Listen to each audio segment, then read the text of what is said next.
Welcome. Going live. Yes, so tonight we have a special guest. We have Dr. Lena Rodriguez. Thank you Hi so much there, for being everyone. here. So what time is it there for you in Australia? It's 10 in the morning on 10, Tuesday. okay. On Tuesday. Oh, that's right. So you're actually the next day ahead. When I lived in Cambodia, that's what it was like. I was always talking to my family on a different day. And Yeah. time zones are I'm so so confusing. used to it now. When someone from Australia books me for a reading, I'm at high risk of getting the day wrong because, Right?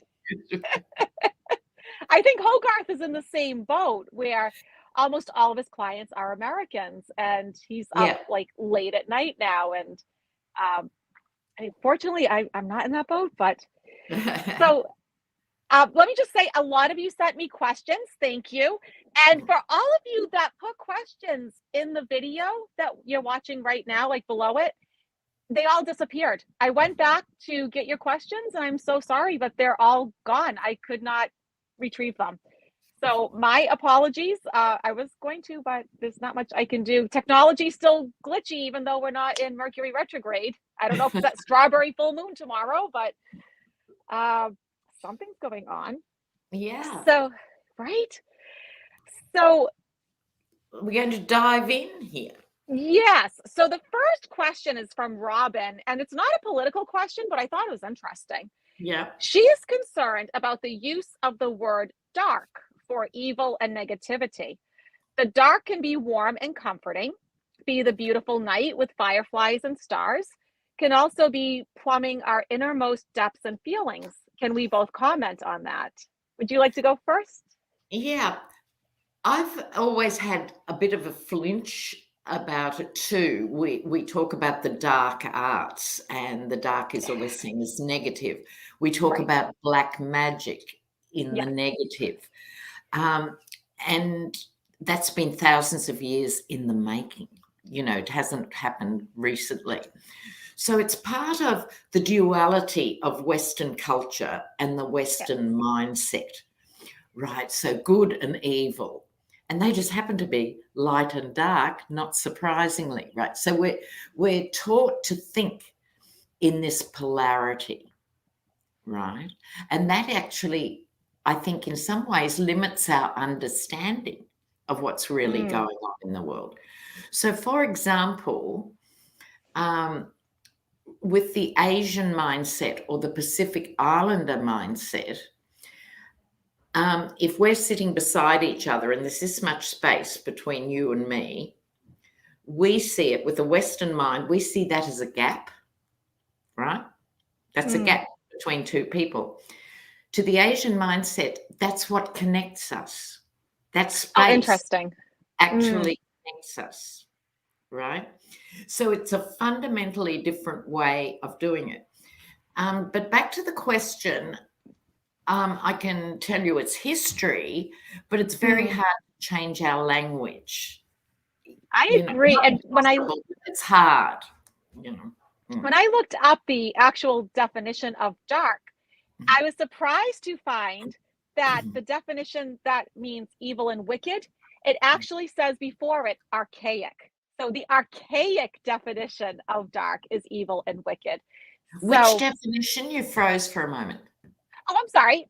Dark. When I looked up dark to actually get the exact definition of it, at the very end, after everything that we would expect, it says archaic, evil, and wicked. Yeah. And so, like you were just saying, like it's this very ancient mindset. And, like that's why I've also, been very careful like how I talk about angels and demons. Because, we always think angels light, demons dark. Yeah. And it's like, well, okay, if you look at the Bible, angels did some pretty terrible things, and not one single demon did. I mean, as somebody I'm an ordained lay minister and an angelologist and demonologist. And, so you have to remember, like I've always said, when you look at the story of Sodom and Gomorrah, if you think that the issue with that story has anything to do with consenting adults, no, it's what the angels did. They sent those young girls to be molested by the crowds. I'll put it nicely, keep it good for YouTube. Mhm. But that actually the demons really didn't do much. What the demons kept doing was trying to give information that they weren't supposed to give, right? Mhm. They were teaching about makeup and jewelry and weaponry and things like that. And so, I mean, I just think exactly like you said, we're in third density. It's a time of duality. It has to do with our third chakras, our egos, and we're moving away from that. So I Yes, think we're yes. not going to always have this Because mindset. unless we understand and have equal respect for both, it's like in the tarot, the difference between the moon card and the sun card. Mm, So the moon is feminine and the sun is masculine, and the sun card is so easy to read. It's energetic, light, love, exuberance. Yes, yes, right. yes. And the moon card got stuck with all these negative connotations. And I think unless we understand the night as well as we understand the day, we're not going to progress out of this clunky 3D Right. dimension. Yeah. I mean, I think we're heading in the right direction, but I Yeah. can see why Robin feels that way. Mm. Gertrude asks a really good question, and this is something that I think has been on a lot of our minds. Will Ukraine find a way to get the grain out? If not, will it cause world hunger? Because I looked it up, it's actually 20 million tons that's still trapped, and it's supposed to go to Egypt, Pakistan, and Lebanon. So that's an awful lot of grain that is. 400 million people are dependent on Ukrainian grain. Yeah. So I thought we could take a look at that, like that situation. Yeah. Is it going to get out? Is it going to get any better? What's going to happen to these people? Okay, let's have a look at this. The grain shortage generally. Mm,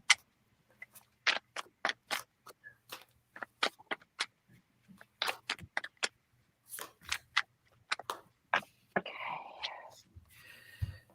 Well, will I go, Diane? Yes, you may go, please. Okay. It does have a world impact. Here we go. First card out. It's absolutely global. Governments everywhere are wrestling with this issue. How do we respond to this sudden and massive shortage? I think that I'm not normally one to praise international governments, God knows, but I think they realise this is a huge dilemma.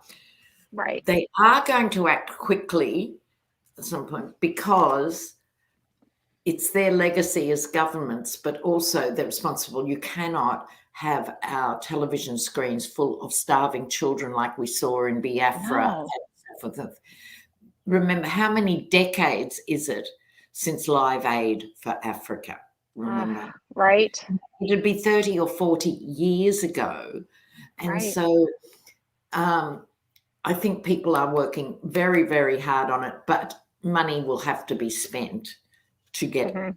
other shipments of grain different places. Yeah. So, I mean, my cards, unfortunately, I start off with the tower. So it's causing It at the is a tower moment, as we right? speak. I mean, at the moment, it's causing a crisis, right? So it's an issue at the moment. And similar to you, the obstacle that I'm getting is the Nine of Pentacles. People aren't, throwing enough money at this. Like something needs to happen. Mm. And sometimes I don't know if it's money that's the answer or if it's just somebody independently taking the right action. But, something is going on here where it needs to improve, but it's going to improve because I did 3 outcome cards.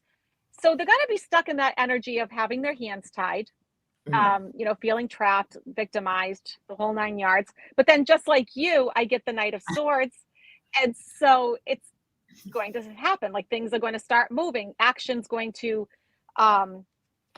occur at some point because they take control. Here's the magician, right? So he's good at taking control. And Mhm. so I think where we have the Nine of Pentacles as the obstacle, I think it's short term because somebody else is coming in Yes. to help fix this. And for wheat producing countries like Australia, we have to get our act. really make sure any surplus is already directed and accounted for, support our wheat growers, for the Right. next cycle and so forth, Yeah, absolutely. So let me see. Oh, this was another good question. Daisy asks, and it's non-political, how will Americans view organized religion in the next decade? And will the governments do something about the ministers and church leaders who participated or financially contributed to overthrow US democracy? So it's kind of like two separate. I guess we could probably talk about the first one and then read on the second one. Yeah, that's a good idea. I think that might make the most sense. Yeah. I've answered the first half before, and I've always said the religions that I think that are going to stay around are the ones that are in service to others. It's the Yes. ones that have the homeless shelters, the food pantries, they have the soup kitchens. They're out there, they're helping people. It's not Every just about going day. to, Yes. exactly. I think they're going to stick around. Mm. My church does that, and through Yeah. my church, my family started the first food pantry and soup kitchen in this town. And right. And it's like when all the other ones collapsed all around us during the pandemic, that one stayed strong. Mhm. And so I think like those sort of churches will still be around, but the ones that are just about passing the collection plate and then sending it overseas or something, or just adding it to the mega yacht and those things, Yeah. I don't think The those are whole going to last. prosperity gospel cult sort of Right. thinking, right? Yes. And you've got these uneducated grifters who announce they're a reverend because there isn't a proper process like conventional churches of studying theology. Yes. Anyone's brother-in-law can become a minister is a problem in itself. And I've got the hotline to Jesus, so give me money. Hmm. So people, I think, need to start seeing through that, And I think And I a lot of them agree with are. you. I think the conventional churches, that are practicing the Gospels will Hmm. survive and prosper. Right. Like the ones that are actually living Jesus's teachings. Yes, But of course too, like my religion, it takes almost 10 years to be a priest in my religion. that's right. I didn't know until the last few years that there was these churches where you could actually get an online degree. It's Oh, like an online like certification that you just it's get. You outrageous. send the money. It's like $50, and you can even be a bishop. I actually met somebody that when he said that he was a bishop, I said, "Oh, where did you study?" And he got it online. No, no. And also they cherry pick the Bible, refer often when they need to Yes, they you do. know, the Old Testament and stuff. And so this is a major problem. If we lived by the premises of the best of each of the major religions, we'd all be Hmm. better off. You know, Right. Islam is very generous to the poor. Mm, Judaism supports the poor. Real right. Christianity supports the poor. So the problem isn't the fundamentals of the religion, it's how it's No, been misinterpreted, abused by those, you know, who co-opt the absolutely. power themselves. Yeah. So I think it's still going to be around some of them, but not all of them. So will the government do something about the ministers and church leaders who participated or financially contributed to, Jan 6? So that we Okay, can just maybe pull before some we cards out. do, Linda's made a point. She's arguing Yes. the prosperity gospel is fine and it's about teaching people how to fish. Um, and then give the fishing pole. If they don't, it won't work. Yeah, I wasn't talking about it in that way. I still wouldn't Right. put that under prosperity gospel. I think what I'm talking about more, Linda, is those that actually say to people, if you're poor, it's your fault. You Right. just need to do these things that I can provide and your world will change. So it's quite different from that old adage, teach a man to fish. Agreed. I want, Go. And with the fishing pole comes education, right? That's what Yes, to me, that's what the that fishing is pole the is. And like, fishing pole. Yeah. right. So like my religion is big into education. Yeah. And so they give away a lot of scholarships, Yes. because education is power. Education gives you a little bit of financial security, hopefully, right? Mm. Especially if you go through scholarships and you're not like Mhm. having all that student debt. Yes. But just allowing you to be educated, which means you can question the church. That's what Yes. education really means, is that you're allowed to have a voice, you have a say. And yeah, that's what I think the fishing pole to me is. Yes. Yeah. Good one. Sorry, now what was the second part? So will those ministers and church leaders who helped with Jan 6 be held responsible by the government? Is the government going to do anything?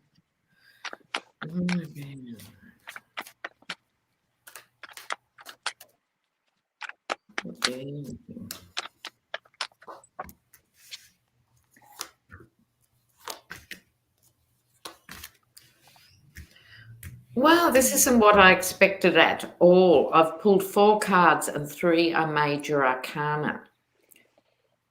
Because quite frankly, I thought, no, nothing. Me too.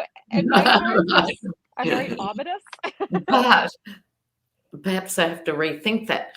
Now, the cards are bang on top, the sun, followed by the beautiful angel of temperance. Then the ace of swords, which is legal and all that stuff. But more importantly here, because I don't think it's necessarily going to be legal, but I think it's going to be an exposure of them. Because the sun is great exposure. And this is seeking the truth. Right. And people will have to stop and think about their relationship to their particular church and their particular leaders of their particular church. So rather than, I don't think there's going to be full-blown legal repercussions, but something about it is going to mean exactly what we were just talking about. People questioning the church and preferably questioning their own church. Small scale. What is happening in my district, in my church? Oh. Makes sense to me. My cards are a little bit more ominous. So I get that actually, I get the tower again, that there is going to be a moment where some of them, not all of them, but, some of them are going to, right, it's not going to be good. They're going to have that tower moment. And they're going to feel heartache and heartbreak. And, because you have to remember, a lot of people love these pastors, these preachers. Oh, they're individually, personally, enormously charismatic. They're not called charismatic preachers for nothing. Yeah. Right. Yes. I mean, if you ever watch them, you can watch them on TV here like all the time. And they are full of personality. I'll give them that. Not much else, but but I'm going to say where, Two of Swords came up, that there's at least those that are thinking about it. Yes. That, here's 2 swords of truth and they're crossed. And so it's being thought about, and they're really going to have to work to persevere due to some of the relationships that they've made, some of these contracts, deals, that sort of thing. And it's going to come out into the light.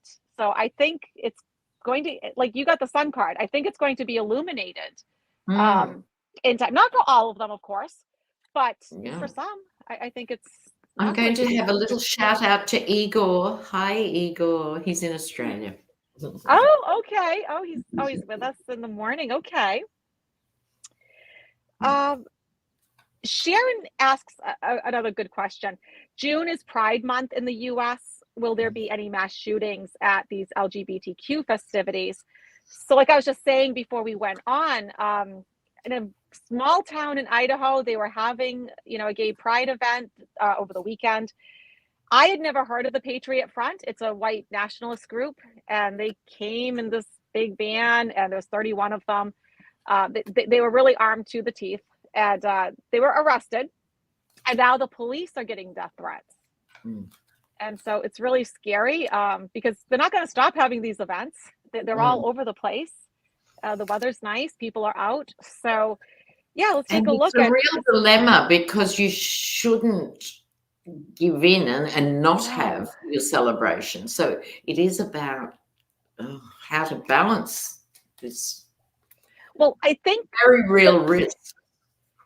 it is a risk, but I think what we have to change, just like in my little town, we had a shooting the other day, right? Mm, yeah. And we always think in these little towns, like, well, we could have a gay pride parade. We're fine.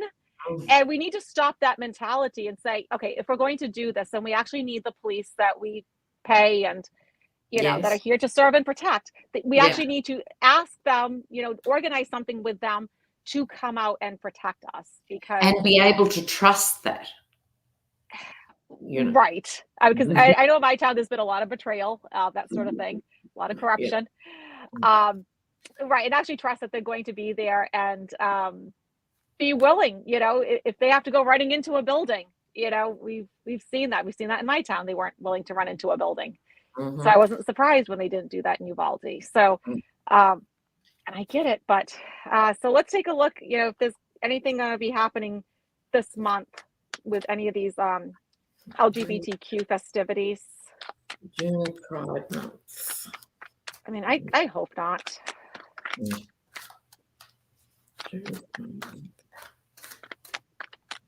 mean, because we just had the anniversary of the Pulse nightclub shooting. Oh, Orlando. I mean, right. That was just, I remember waking up to that one morning and it was devastating. Well,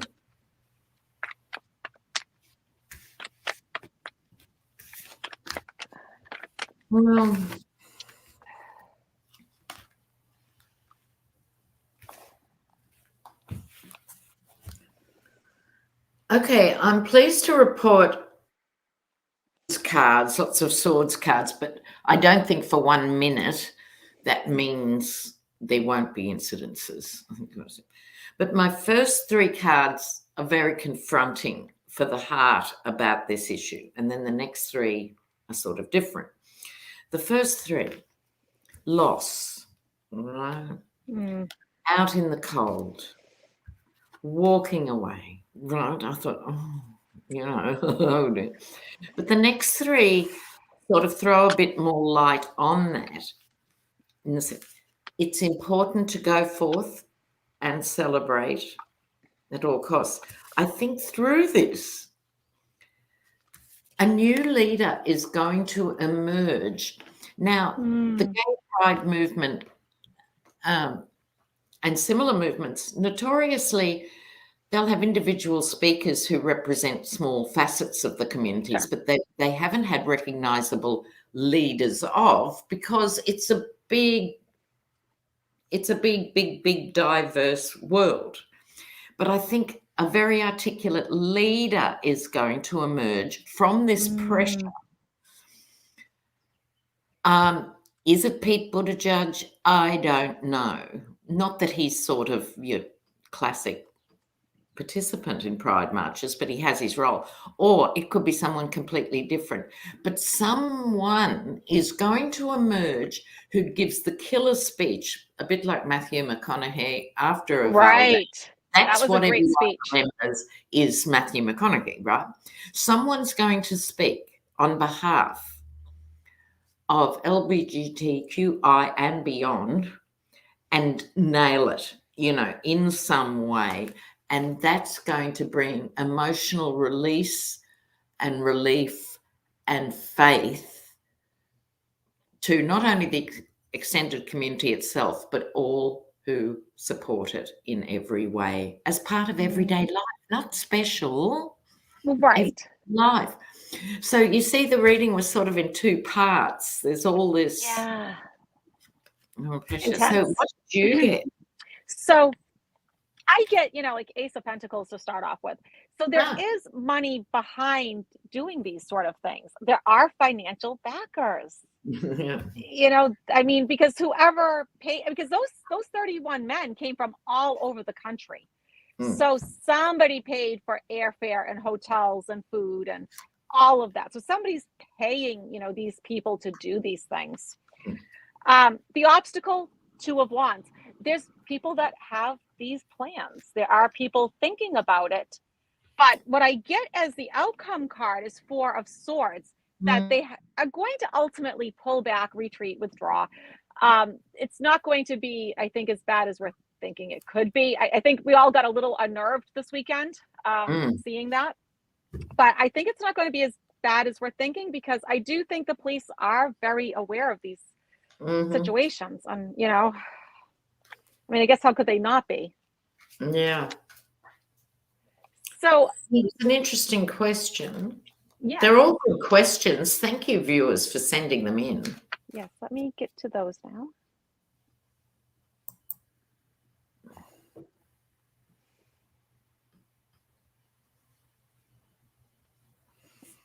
Sorry, guys. Give me 1 second. While you're looking, I'll just read this out from Ashley. She's letter writing for Beto, and I hope it helps. People from all over the US came to the volunteer meeting. Oh, beautiful. You know, I was just talking to Nancy Jean, who I think her channel's Crystal Garden, today. And, you know, she's a big political advocate from way back when. She covered the Nixon story back in the day. And, you know, she was saying a lot of people, they don't want to go door to door. They don't want to pick up the phone and make phone calls, but letter writing can have a huge impact. If you make like an actual handwritten letter and you give that to your neighbor, give it to someone that you know, that can actually have, especially if they're on the fence about voting, that can have an impact. And, you know, we always think that we can't change things because we're not big enough, we're not powerful enough. But if we all just do our own little piece, this is what I'm pushing. Just find something that you can do. Exactly. And do that thing, and it makes you feel better instead of feeling like a victim that all these awful people are running the country. So do your little bit, and all those little bits matter, really matter. I agree. So I wanted to, because Barr was so cooperative today, you know, saying that 45 is detached from reality, and, you know, really kind of playing it up. I think trying to prevent his own demise. I thought maybe we could look at his future. Oh, let's. I'm going to move to the Russian cards here. I mean, what should he be saying? This man is detached from reality, and I let him stay as president of the United States. Right? I personally protected him for 3 years or whatever. He should be groveling to the American people. You know, he's still pretty smug. Yeah. Pretty self-confident. And the thing about him too, during this program, about the difference between real Christians and those who are on the bandwagon. And he is associated with, you know, some really archaic, not in a good way, some, you know, ardent sect. I think of the Catholic Church. It's not mainstream Catholicism. Can someone let us know? I believe you're right. Religious affiliation. Thank you. So what are we actually asking? I was just looking at his future. You know, I know he's trying to protect himself. Yeah. I just don't think it's going to be enough.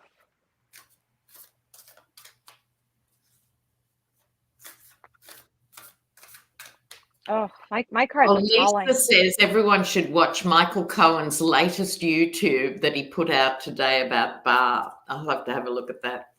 Oh, I haven't seen that.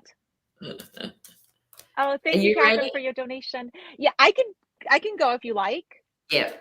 So Knight of Wands. So some drastic change is coming for him. So I know he's trying to keep the status quo and like, oh, look how helpful I am. I was the voice of reason. What are you talking about? And his obstacle, you know, here he is the king, but he's the king of emotions. You know, so he might be acting smug and confident on the outside, but I think inside there's a lot of turmoil. But then look at this. I literally get both the Justice and the Judgment card back to back. You can't make this up. So he's not done. I know he thinks like, oh, I'm off the hook. I'm good. I can just go on with my life, write my books, do my interviews. And he's delusional. 7 of Yeah, Cups. Nothing in these cups are real. yeah. And so he's very delusional, which leaves him, with the card of stress, worry, anxiety, sleepless nights. So yeah, I think justice is coming for him, and he's not going to know what to do. And I don't think he's healthy on a good day. So I don't know how much stress he can No, take. that's right. You I mean, know. you can see his blood pressure is high. I mean, you don't have to be psychic for that one. Exactly. Well, I got the Empress, and the Empress magnifies things, right? So I think he's underestimated the reaction to him over time that is unfolding, right? So I think he's far from out of the woods. He thinks he's okay. This is the thing. He does. He thinks he's okay. He thinks he's talked to enough of the power brokers that, yeah, I know that was then, but look, I'm on your side of truth, justice, and the American way.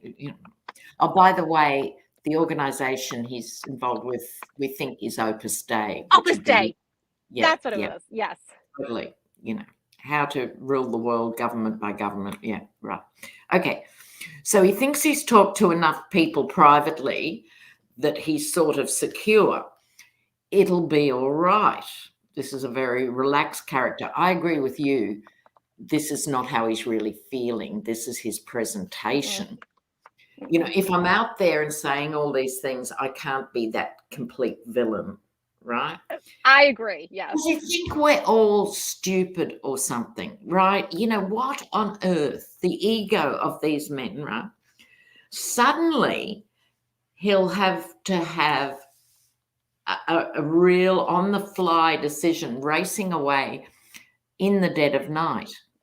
I don't mean literally taking a flight to Panama, but I think he's going to be quite shocked down the track a bit where he has to rapidly defend himself over his behaviour. Because we forget, because of the January 6 hearings, which took up all that space, they in turn have this ripple back of when did this start and what happened when. He might be lucky because so much happens every day. Right. That his dreadful, treacherous behaviour just gets lost in the tumult of what is now in front of us. He might be lucky. But, he's not happy.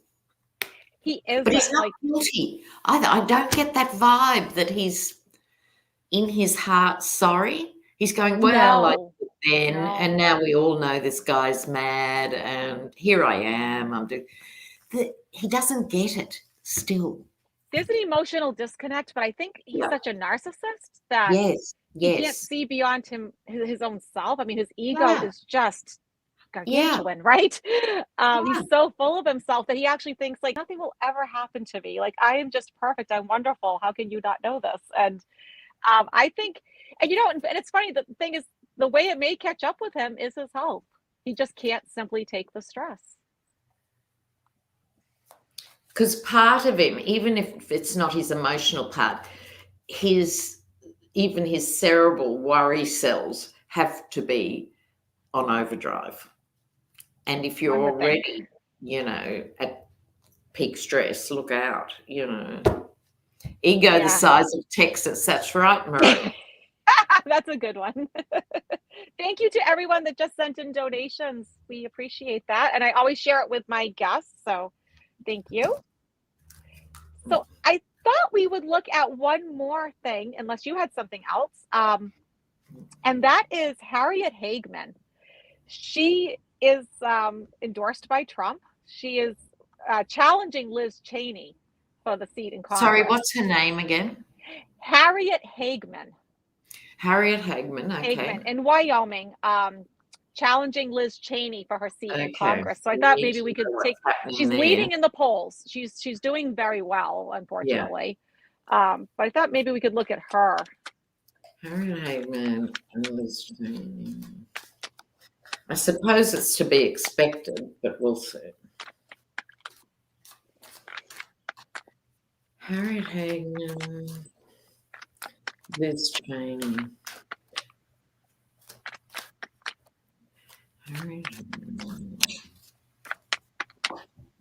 Thank you, Carolyn.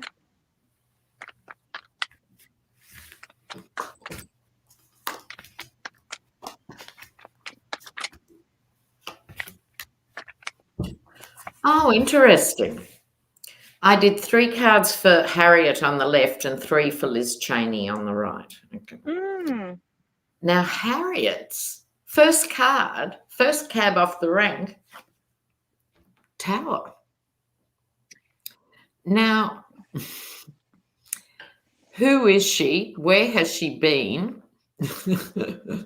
Right. Who's put her there?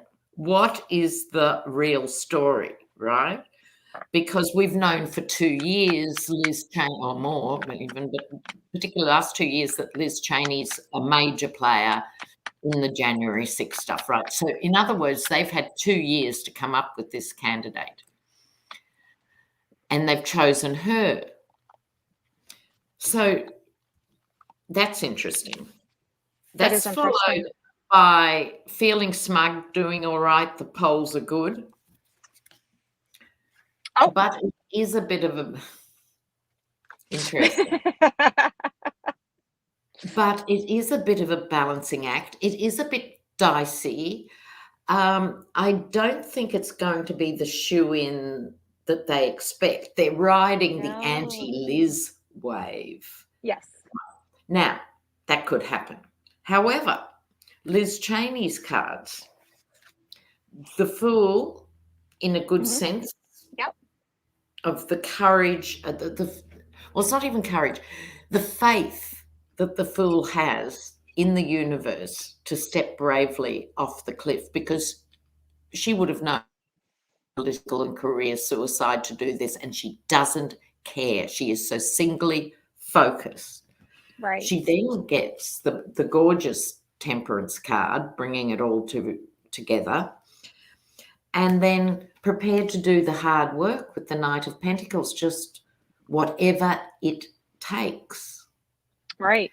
So I wouldn't just say Harriet's a shoo-in. I was astonished with this. So maybe a scandal's going to erupt.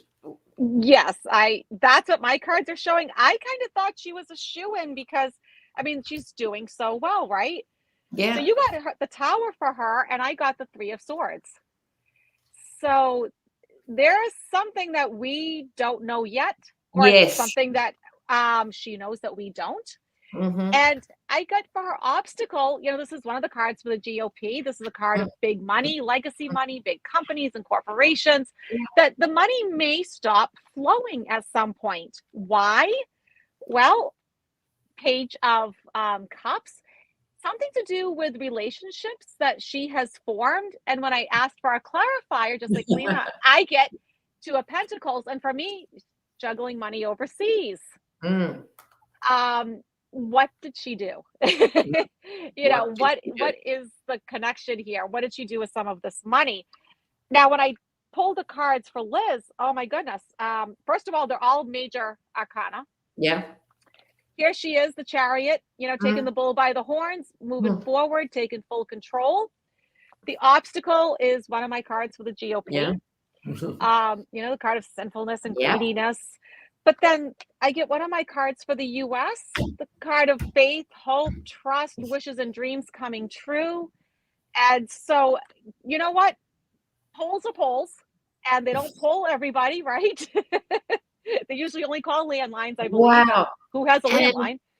Yeah. Can you imagine if she gets in? That is huge in itself after all this. It is very gigantic. telling. If Liz Cheney gets re-elected, it is a massive attempt to correct the imbalance of the United States. It would be huge. It would be massive. And the GOP would be freaked out. Well, they did say that today. with the Jan 6 hearing, how everybody that's testifying is a Republican. And so the Republicans are going to have a hard time saying, well, it's those Democrats. Well, Yeah. there's no Democrats testifying. It's Mhm. all Republicans. Yes, They can't run from that. yes. Well, they can, because they do, because They can try, but yeah, I think, it is there to be seen. it's a PR issue. Let's say that. Yeah. It's not a good image. Sia says, I have a feeling she'll squeak in. Good. Lots of when is that matchup? Is that November? I Or is believe it so, yes. before? No, Okay. I believe it's November. Yeah. Yeah. So, they'll be here before we know it. But I say, don't count Liz out. She has a lot to deal with and all of that. But I'm going to say Harriet has even more to deal with that we have not been privy to yet. So, Yes. stay tuned on that. And that's what's nice about tarot. You get that sneak peek that you wouldn't otherwise know. Yes. And June Jackson makes a good point in the comments here. We need sensible conservatives in areas that Dems don't win. And that is Exactly. the whole thing, Right. in a nutshell. Ones that aren't so far right that they're not even reasonable anymore. And they're not irrational rat bags, Detached from reality. They're the 7 of Cups. Yeah. All right. Well, thank you so much, Lena, for joining me tonight. I know you had to get up early. It was a total delight, Dianne, as always. And thanks, everyone, for joining us. Yes. Thank you, everyone. For a Monday night, this is amazing that we got over 800 people. And, that's right? impressive. I'm impressed for a Monday night. That's amazing. So, you know what? That's just how supportive all of our viewers are. So thank you, everyone. Thank you so very much. Yes. And Have thank you for fantastic inviting me, though. Oh, we'll do it again. All right, everyone. Have a good night.